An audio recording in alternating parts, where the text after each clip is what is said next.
I've got a second generation 427 Corvette Stingray. It was one of the cars I'd always loved. I saw my first one at 17, loved the shape, loved the sound. And it was really the car that I felt I had to have. I looked out for the car, didn't know exactly which one I wanted, but then soon saw which ones I didn't want. Luckily this car, which wasn't for sale, I found out who owned it, saw the person, he was prepared to sell the car, and as it happened, it was one of the best examples, and certainly for me, ticked all the boxes.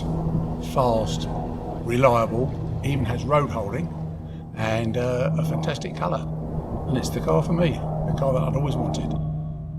One of the fun things of the car, which I didn't realise at the time, was it runs on a 6-inch wheel, 6-inch wide wheel, which meant it came with a cross-ply tyre. I went on radials, but as it produces 400 brake horsepower and 460 pounds torque, you can imagine it just spins those wheels, and it gives me a smile and everybody a smile who can still see it through the smoke.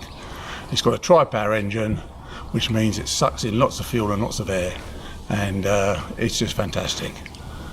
The car handles really well for a 67 car, I find. It's not just a straight line machine as most people think. It'll go around bends, it'll brake well. Obviously it uses some juice, as it would do with that amount of power. I mean, on a good day you're 13 to the gallon, or on a bad day it's 7, but that's 7 when you're hammering, and that car will be hammered.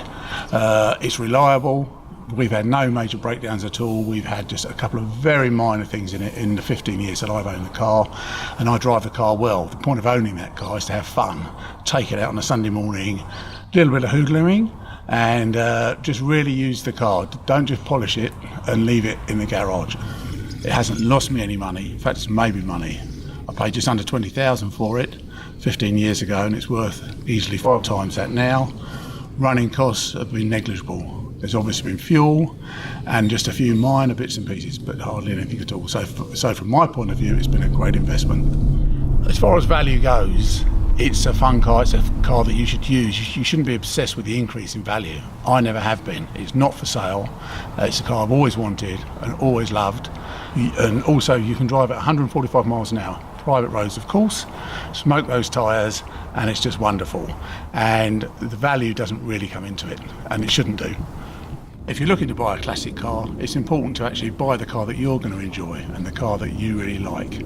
Shouldn't see it just as a financial investment. The enjoyment I get from driving my Corvette is the dividend. Any financial upside is simply a propaganda tool to discuss with the wife if I'm thinking of buying more cars.